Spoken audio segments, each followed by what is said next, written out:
So uniform circular motion, when we talk about this, which by the way, you may see me write or say it abbreviated as UCM, in case you do see that. But uniform circular motion is motion in which an object is moving along a circular path, and it could be a curve or an entire circular path. But we're going to look at some situations where it's like a curve on a roadway. It's not a whole circle, but it's a portion of one. But if you're moving on a circular path at a constant speed, then you are in uniform circular motion. Okay, remember when we talk about inertia back in our forces unit, if you take a look at my animation here or just think about it, due to the inertia of an object, what type of motion would we say it wants to have if an object would want to move in a certain way? Okay, what would we say objects want to do or tend to do? Remain at a constant velocity. That means same magnitude and direction, right? So they tend to go in a straight line unless there is an outside force acting on them. Okay, but that's what that law of inertia stated, was that an object at rest would remain at rest and an object in motion would remain in motion with constant velocity. That means constant speed and direction. So constant speed, straight line. Okay, unless an external force acts on it. Well, I'm talking now about a situation where we have things that are moving in a constant speed, but not a constant direction. In fact, they're changing direction continuously when they're moving on a circular path. Okay, so that means there has to be a force. Okay, that's what Newton's first law said, that they will go in that straight line unless there is an external force acting on it. And that's what this says. What is needed to overcome an object's inertia and cause it to change direction? A net force. You have to have that, okay, so that the object will change its direction. So objects undergoing uniform circular motion, there is going to be a net force acting on those objects in order to create that change in direction that we see, but they're going to remain moving at a constant speed, which means they have constant speed but not velocity, okay, because their direction is changing.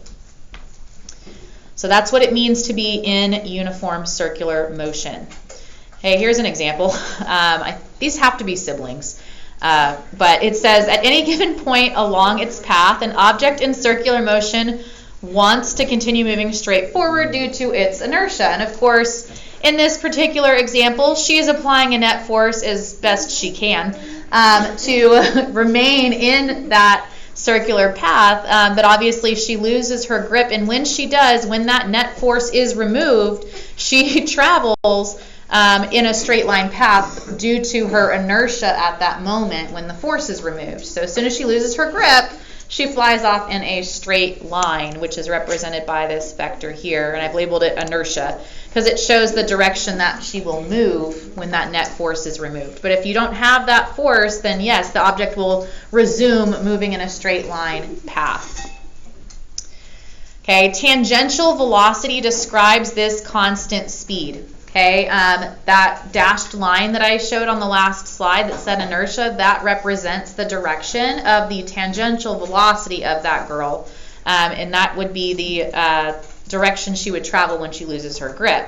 But tangential velocity describes the constant speed with an ever-changing direction due to the circular motion. So I could pick any point on a circular path, and I have one just sketched out here, and you might want to sketch something similar on your page.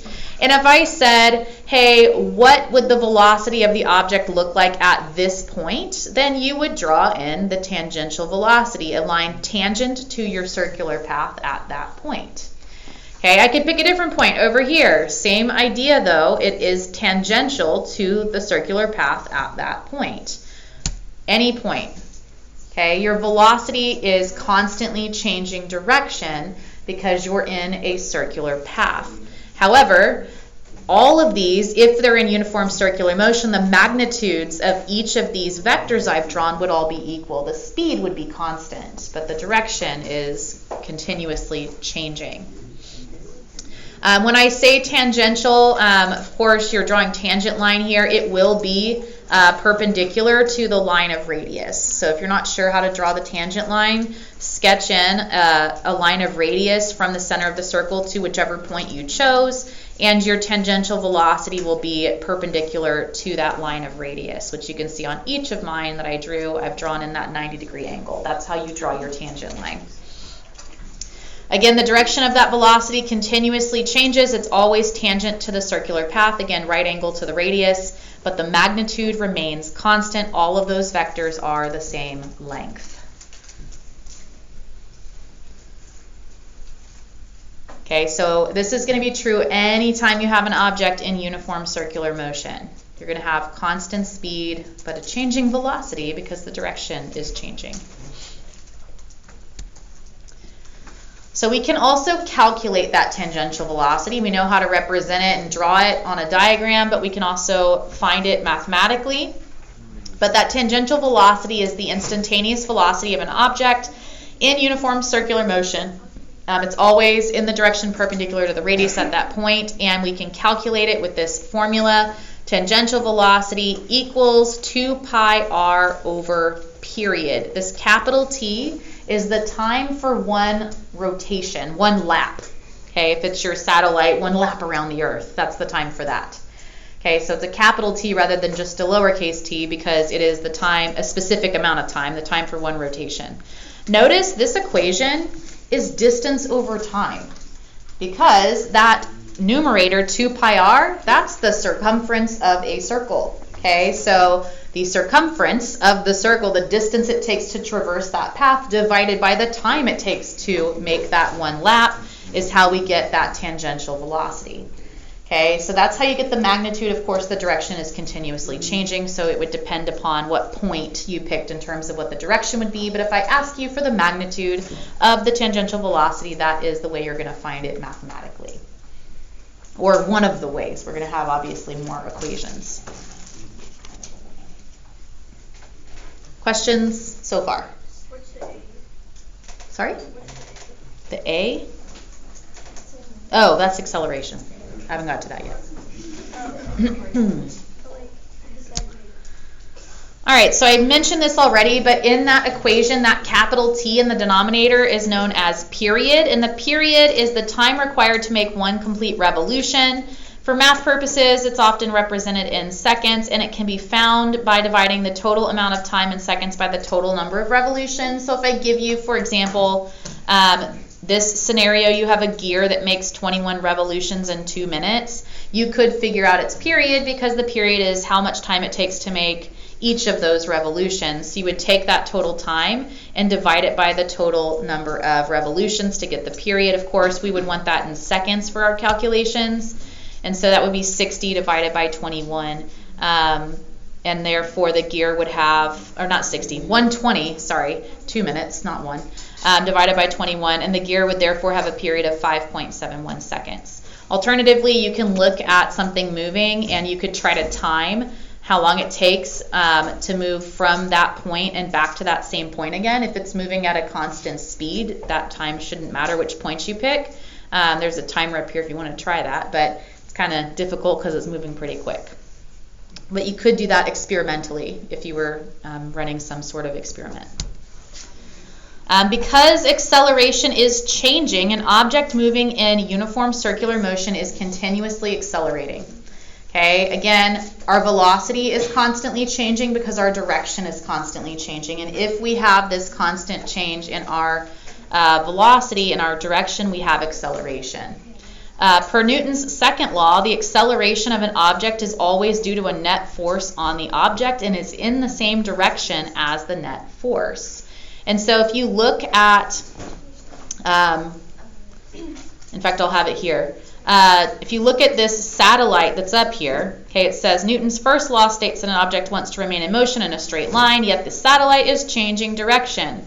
What is the net force responsible for the satellite's acceleration? Why is the satellite not going in a straight line? Gravity. In this example, there is a force of gravity. Gravity is always an attractive force. That gravitational force is pulling inward toward the center of the Earth. And that is inward the entire time, no matter where you're at in that orbital path. And so we know that the direction of the net force and thus the direction of the acceleration will also be inward toward the center of the circle. and we give this type of acceleration a name. It is called centripetal acceleration. And the word centripetal literally means center seeking. Okay, that's what the root words mean. Okay, so it's toward the center of the circle. That's what this vector was showing earlier that you asked about. Was that you, Kat, that asked what the A was? That's your centripetal acceleration right here. It's labeled inward toward the center of the earth. It's in the same direction as the net force due to that gravitational attraction. All right, so back to our siblings on this little merry-go-round. At any given point along its path, an object in circular motion wants to continue moving straight forward due to its inertia. But in that moment, there is a centripetal force that pulls on the object straight toward the center of the circular path. In this case, that's her arms. Okay, so her inertia says go this way, her arms pull her in, and so that pull, that centripetal force, stops her from continuing in a straight line and continuously is directing her motion toward the center, of course, until she loses her grip. You saw something similar in your lab where you were using that simulation where the force of gravity was, again, continuously pulling it inward, and you got this elliptical orbit. But of course, whenever you altered some of those settings, if you made that velocity too great, it just shot off in a straight line. So it's kind of similar. Okay, it's the play between the inertia that the object has and that force pulling on it that gives you that circular or elliptical, in the case of the orbit, path. All right, so we talked about the fact that there is a net force. That net force, we call it a centripetal force. Just like the acceleration, it is center seeking. It's toward the center of the circle. You will represent centripetal acceleration with the variable a sub c, and centripetal force with the variable f sub c to say it's force centripetal. But it is the force needed to bend the normally straight path of a particle into a curved or circular path. This net force is directed towards the center of the circular path. So if you didn't have that force, that object in motion would continue in a straight line path at constant speed. But when you have that force acting on that object, you're going to have acceleration because you're going to have a change in velocity due to the change in direction. Okay, in this case, we're only talking about changes in that velocity. We're not really dealing with changes in the speed, but rather just the direction. I know in the lab there were more variables there, and because your path was elliptical, you did have changes in your velocity. But in terms of what we'll do calculations for, we're only going to deal with circles. Okay, and therefore you'll have constant speed the entire time. All right, so again, where there is acceleration, we know there must be a net force due to Newton's second law of motion. F net equals ma. This force is in the same direction as the acceleration. Again, both are pointed toward the center of the circular path. In this example, that is due to the force of gravitational attraction from the Earth's gravitational field.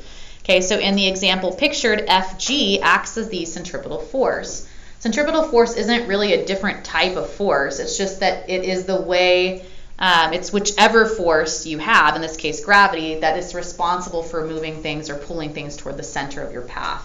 Your centripetal force could be gravity in situations like this, but it could just as easily be tension if you were swinging something around on a string. Okay, so your centripetal force is simply whatever the force is that's pulling inward. Again, in this example, that's Fg.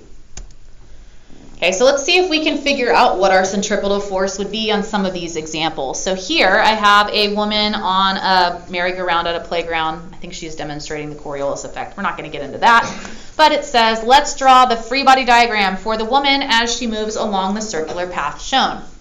Okay, you might want to, again, sketch some of these examples out, but I have drawn in my axes here, x and y axis. I'm going to put my object right there smack dab in the middle, but I'm going to show it, it says at this point here. Okay, so I'm going to say that she's on this side of the circle because, again, if she's moving in a circular path, the direction of her force is constantly changing. So we have to pick a point.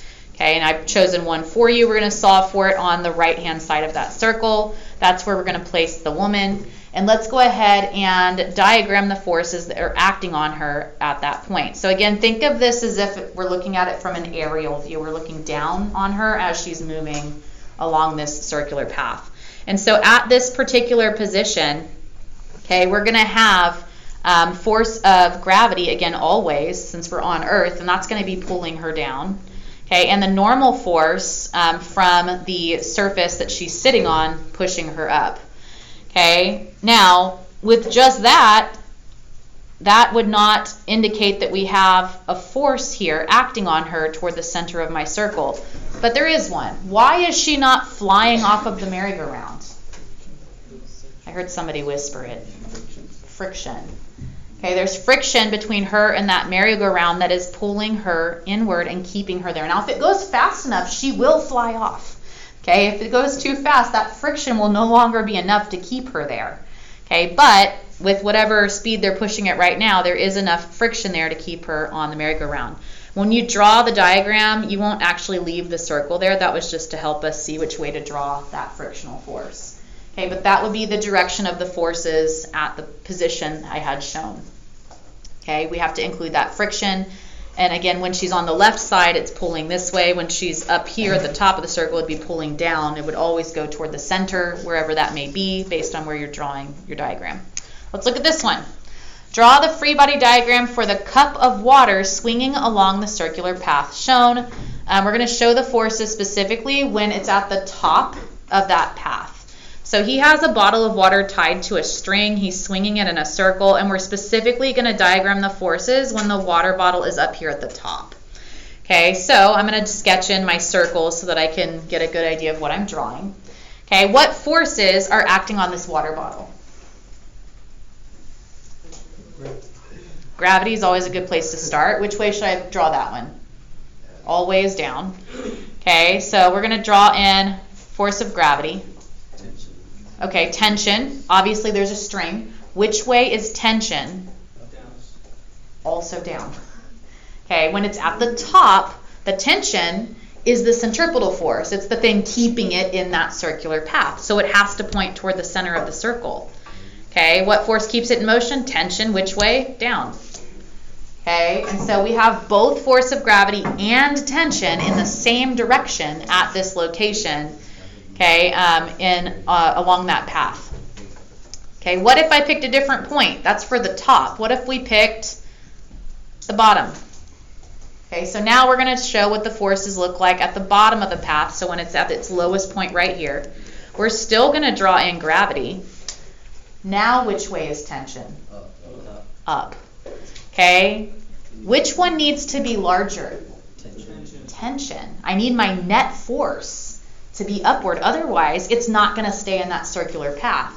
My net force needs to be toward the center of the circle. So I'm going to draw my force of tension larger than my force of gravity. Questions about the free body diagram? Okay. All right, so again, uniform circular motion. We're moving in a circle at a constant speed. Here's some kind of rules to think about whenever you are maybe trying to diagram with vectors, kind of like this shows here. This, by the way, shows something swinging on a string, and the string gets cut right here where the scissors are. So that object goes from moving in uniform circular motion to now moving in a straight line based on the direction of its motion when the force was removed. You could do the same thing if you swing it around your head and let go. It'll fly off with a tangential velocity that will be in the direction that it was going at that last point. Okay, but again, the force and acceleration always point directly toward the center. That's why they're named that, centripetal force and centripetal acceleration. That constant velocity, or constant speed rather, always points tangent to the circular path, and you can see that here. These will be at a right angle to one another. My velocity is always at a right angle to that radius, and my force and acceleration are always inward along that line of radius. So you can see that you have a 90-degree angle between your tangential velocity and your force, or your tangential velocity and your acceleration, since those two are in the same direction. All right, so this one says, if you are sitting in the back seat of a car, that makes a hard left turn, you will feel pushed toward the right side of the car. And if you watch this animation, a child falls out of the car right there in an intersection. It'll show it again. If you're ever babysitting, buckle the child up. But that's what it says. It says you turn left, and I know y'all felt this, maybe not as much in a car unless you're really taking a hard left. But like on an amusement park ride, for sure. That's pretty good. Okay. Why do you feel, when you turn left, why does your body move to the right?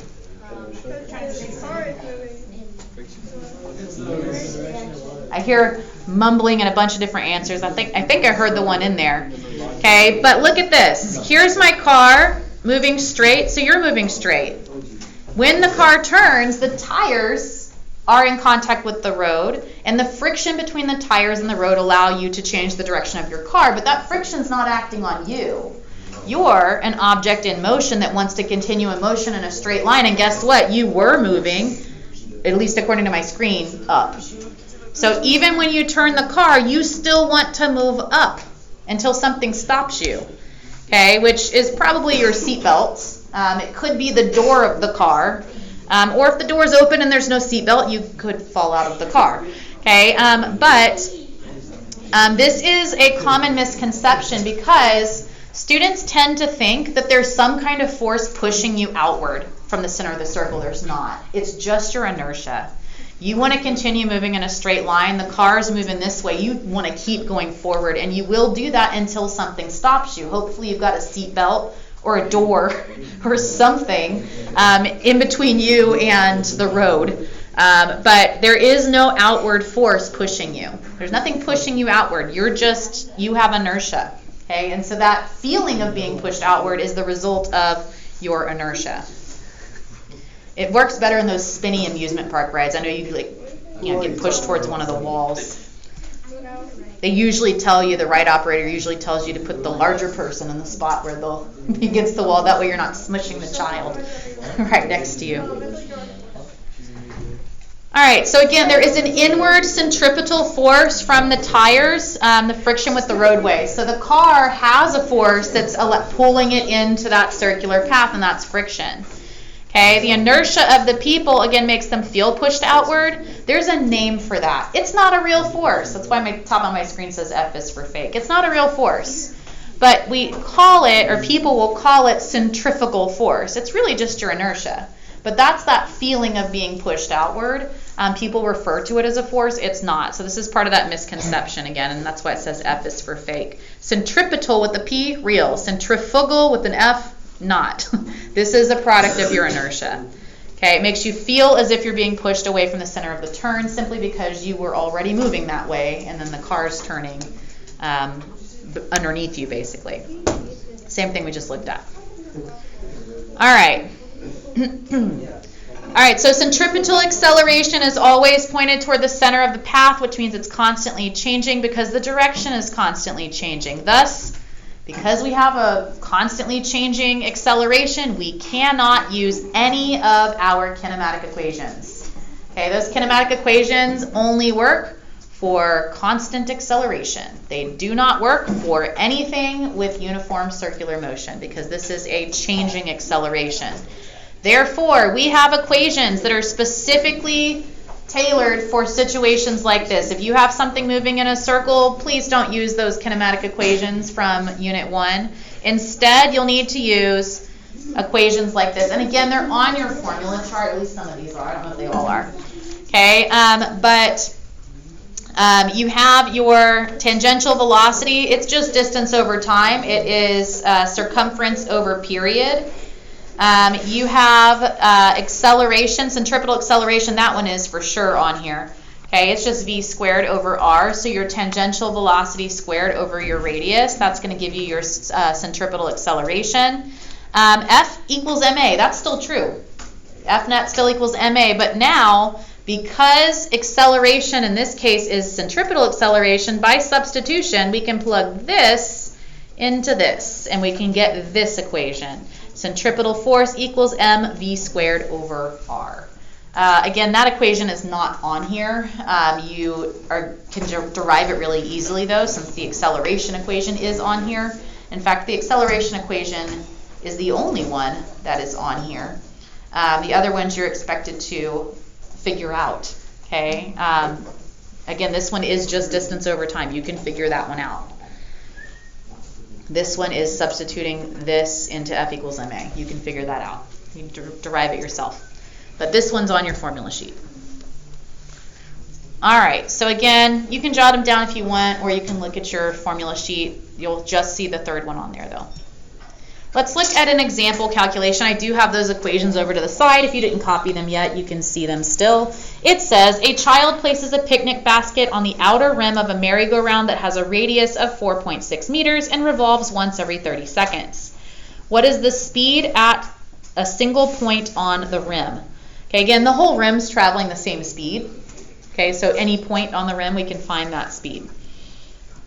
We're going to use this equation here. Centripetal velocity, that'll give me the speed, equals 2 pi r over t. I have my radius. I have my period. It says it revolves once every 30 seconds. Okay, and so we can just substitute in 2 pi r over period. Plugging in, I have 2 pi times 4.6 divided by 30. Whenever you solve for that, you get 0.96 meters per second. So that would be the speed at every point along the rim. Of course, the direction would be determined based on which point we were looking at, and it would be tangential to the circular path at that specific point. But pretty straightforward. Again, this is basically distance over time. Let's look at another one. Here, a follow-up question. A child places a basket on the rim of the merry-go-round that has a radius of 4.6 meters and revolves once every 30 seconds. How large must the coefficient of static friction between the basket and the ride be in order to keep that basket in place? How much friction do I need to have so that it doesn't fly off? Okay, that's what this question is really asking. Okay, and so again, we want to sketch out a free body diagram. Okay, I have my FG, I have my FN. Okay, and again, just pick a point. It doesn't matter which point on my circular path. I've drawn it like this, and I'm saying, okay, my friction is toward the center of this circle, so I'm solving for it on the right-hand side of that circular path. But it doesn't matter. Pick a point. Okay, it'll be the same at each one. You'll just draw the diagram a little different. So, how much coefficient of static friction, how large does that need to be? All right, well, I know vertically speaking, I don't have acceleration because Fn and Fg are equal and opposite to each other. That's balanced. Okay, but horizontally, I can write an equation to find acceleration. Acceleration in that x direction will equal my net force in the x direction divided by my mass. My net force in the x direction is, of course, my force of friction. Okay, and so that's the only horizontal force I have. And so I have this equation now, acceleration or centripetal acceleration, because that's what it really is. Okay, centripetal acceleration equals my force of friction divided by my mass. Again, I'm trying to solve for coefficient of static friction, so we want to keep going with this until we have stuff that we can actually solve for. Okay, I know force of friction is going to be equal to my coefficient of friction times my normal force. Okay, and I know that my normal force is equal in magnitude to Fg. And that's helpful to me because I don't have Fn or Fg in the question. Okay, so I could substitute mg in here. Okay, getting closer to something I can use. So now, because this is divided by mass, I can cancel out the mass because I don't know what it is. So that's helpful. Which leaves me with my centripetal acceleration is equal to my coefficient of static friction times g. Okay, I'm almost to a point where I can solve for this, except that I don't know the acceleration. Okay, it's not up here. So let's go ahead and substitute in for that. Centripetal acceleration is equal to v squared over r. Now I'm getting somewhere, okay, because I do have a radius in here.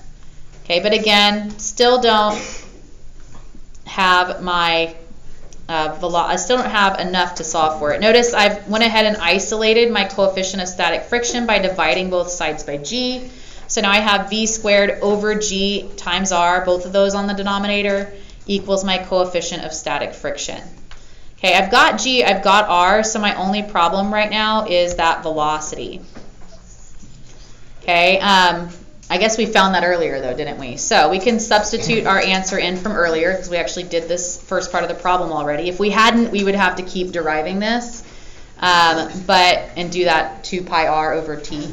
But since we already did it earlier, we can substitute it in. So 0.96 squared divided by, and again, both of these two numbers are in the denominator, so 10 times 4.6.